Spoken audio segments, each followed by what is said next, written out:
di mapalit ang boto. Ano ba? Mature. That's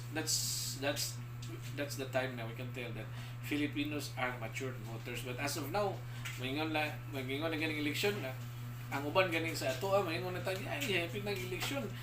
Makadawat na sa kuan di ba? Kita pa mismo as a voter, kita pa manguna-una. No, that would not change the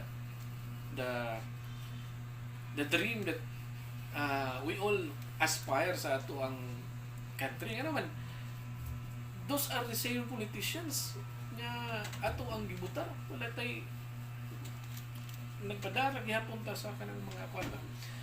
And that is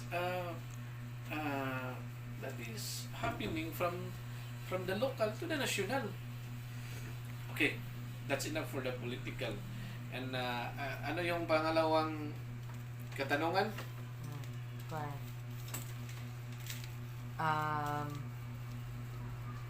Ano ang masasabi mo sa ating bansa ngayon in terms of ekonomiya? In terms of economy, well, obviously, infrastructure, marami na tayong nakikitang mga bridges, meron na tayong ang dami na nating mga gusali na makikita, no, na sprouting everywhere from hopefully lalo na dito sa Cebu City where everywhere you look there's newly constructed building. That means after the pandemic we are coping now. Bumabalik na yung sigla ng ating ekonomiya. At siguro nagwo-work yung I could say na nagwo-work yung the economic plan ng ating mga leader. And then but as of now we could at the age of AI, we are still in a third world. Philippines is still a third world country. Why? Because so many there are so many marginalized poors. Ang dami pa ring below middle class. Yung middle class, yun yung nakikita natin na merong maliit na negosyo, may kotse, meron silang mga nakakabili sila ng they can buy what is necessary for them. Those are what we call middle class. But the poor, which is the majority, ang dami pa rin at lalong dumadami,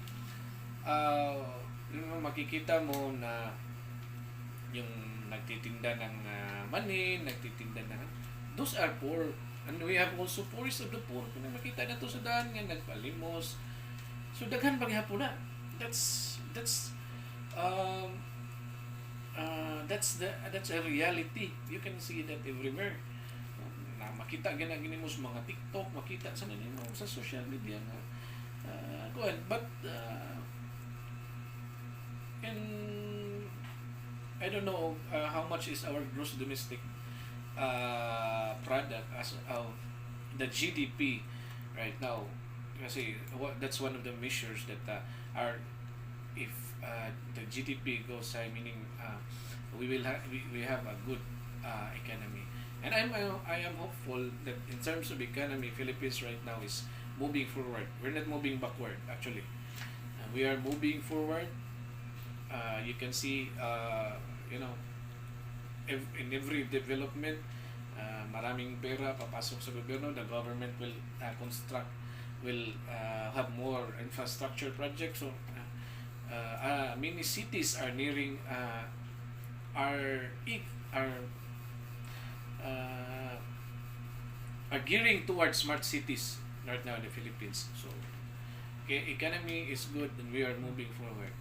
And that's all I can say. Thank you for that question, Sir Janine Bangali, and I am very glad that you choose me to be interviewed. So nakapagawas ko sa ako ang political views, and economic views sa ato ang society sa atong Pilipinas karon. Daghang salamat og mayong gabi kanatong tanan.